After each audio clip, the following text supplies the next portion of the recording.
हर दिन पावन श्रृंखला की आज 7 जून की कड़ी में आइए स्मरण करें गौतम डोरे एवं उनके साथियों का बलिदान।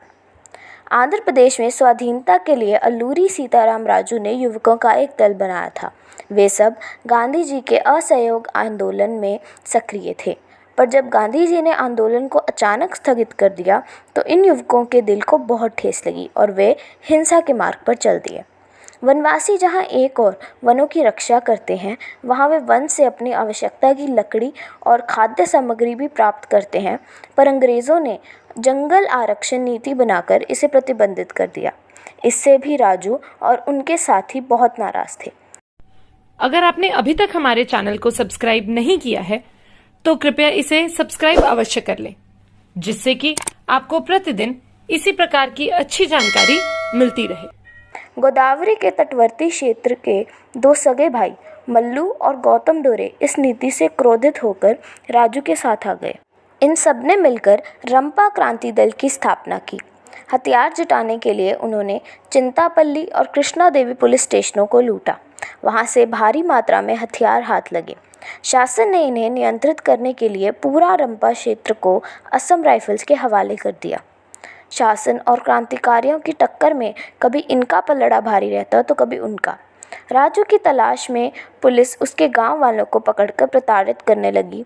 अतः राजू ने आत्मसमर्पण कर दिया और उसे 7 मई 1924 को फांसी दे दी गई। राजू की फांसी से उसके साथियों के मन में आग लग गई। मल्लू और गौतम डोरे ने राजू के बचे हुए काम को पूरा करने का संकल्प कर लिया। दूसरी ओर पुलिस भी उनकी तलाश में जुट गई। वह बार बार उनके गांव में छापा मारती, पर उन दोनों ने गांव आना ही छोड़ दिया था। अब वे अन्य गांवों में छिपकर अपनी गतिविधियां चलाने लगे। एक बार जब वे एक गांव पहुंचे तो वहां के लोगों ने बताया कि पुलिस दल कुछ देर पहले ही उनकी तलाश में वहां आया था।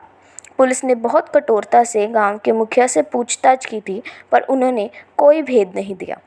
मुखिया तथा अन्य लोगों ने उन्हें सलाह दी कि वे कुछ समय तक अपनी गतिविधियां बंद रखें। उनकी बात मानकर दोनों 1 महीने तक शांत रहे, पर पुलिस को संदेह था ही कि वे लोग इसी क्षेत्र में छुपे हैं, अतः उन्होंने भी वहीं डेरा डाल दिया। काफ़ी दिन बाद पुलिस वालों ने क्षेत्र छोड़ने से पूर्व एक बार फिर सघन तलाशी अभियान चलाने का निश्चय किया। 7 जून 1924 को पूरा पुलिस दल 3 भागों में बंटकर इस काम में लग गया। पुलिस के एक समूह को नदी के बीहड़ों में युवकों का एक दल छिपने का प्रयत्न करता हुआ दिखाई दिया। पुलिस वाले समझ गए कि ये वही लोग हैं जिनकी उन्हें तलाश है, अतः दोनों ओर से गोली चलने लगी। गोली की आवाज़ सुनकर बाकी पुलिस वाले भी वहां पहुंच गए और इस प्रकार क्रांतिवीर तीनों ओर से घिर गए। इसके बाद भी उनका साहस कम नहीं हुआ। एक बार तो उन्होंने शत्रुओं को पीछे धकेल दिया, पर पुलिस की संख्या तो अधिक थी ही, उनके पास हथियार भी अच्छे थे। अतः गौतम डोरे और कई उनके क्रांतिकारी युवक लड़ते हुए बलिदान हो गए। मल्लू डोरे भी इस संघर्ष में बुरी तरह घायल हुआ।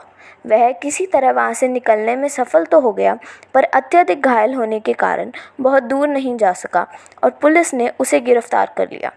उस पर मुकदमा चलाया गया और 19 जून 1924 को उसे फांसी दे दी गई। इस प्रकार 2 सगे भाइयों ने देश की स्वाधीनता के लिए मृत्यु का वरण किया।